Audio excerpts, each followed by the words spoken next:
So another important arrival for me as a daughter was becoming a mother. And at the time that I had our first child, I was shortly thereafter working at Human Rights Watch, and in particular immersed with the post-genocide in Rwanda efforts to produce the first published report documenting atrocities from the 1994 genocide, and thinking about how we could suggest reconciliation, what kinds of reconciliation we could propose. At the same time that I was struggling to reconcile my place in the world and at work with my place at home and in the family. This poem was published on a site that I recommend to everyone called Poets Against the War. And it's called Coming Home After Work to Sarah. Coming home after work to Sarah, the F-train full of strangers' eyes and the cries of a toddler, inconsolable until settled into his place on his mother's knees, his face half buried in her cardigan, her chin firm on his head. I watched them enter that peace, the calm and certainty of their repose, the all-embracing warmth of mother. I watch and I see in her son my own child, her head nestled under my chin, resting arms over arms, legs over legs, as we rock and rock in the rickety rocking chair, knowing only this rhythm, oblivious to sound or measure, the tacit poem of mother-child rapture, my daughter asleep in my lap.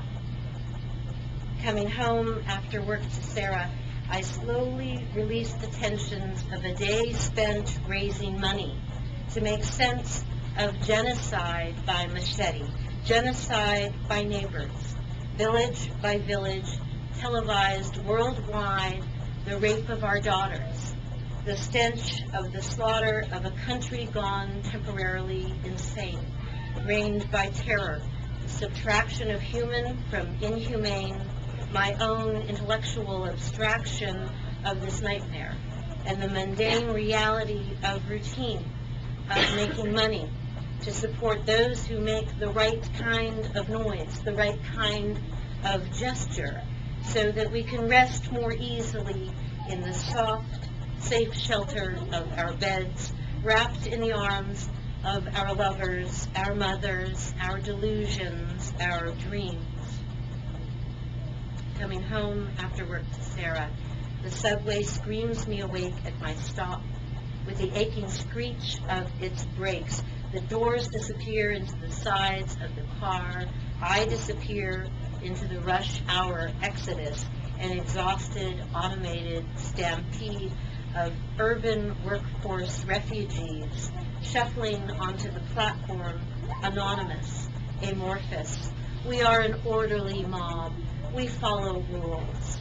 We repress the days left behind, unwinding our clocks, the time-worn strapped to wrists, lining foreheads, defining corners of pursed or smiling lips. We prepare ourselves for our private domain, funneling single file through turnstiles, and all the while we remain profoundly alone. Alone in our hunger, our appetite, our fears. Alone with the thoughts that no one will hear. Alone as a generation of orphans who witnessed the massacre of their parents, while the world watched on and on waves of air voiced its concern about the tragedy of celebrity divorce or weight gain. Alone as I adjust my shoulder strap, shifting the weight of unwritten words on paper, work brought home on my back as I climb the steps of my own rented stoop, rising up from the concrete, of 96 Dean Street, where I become mother, milkmaid, lover.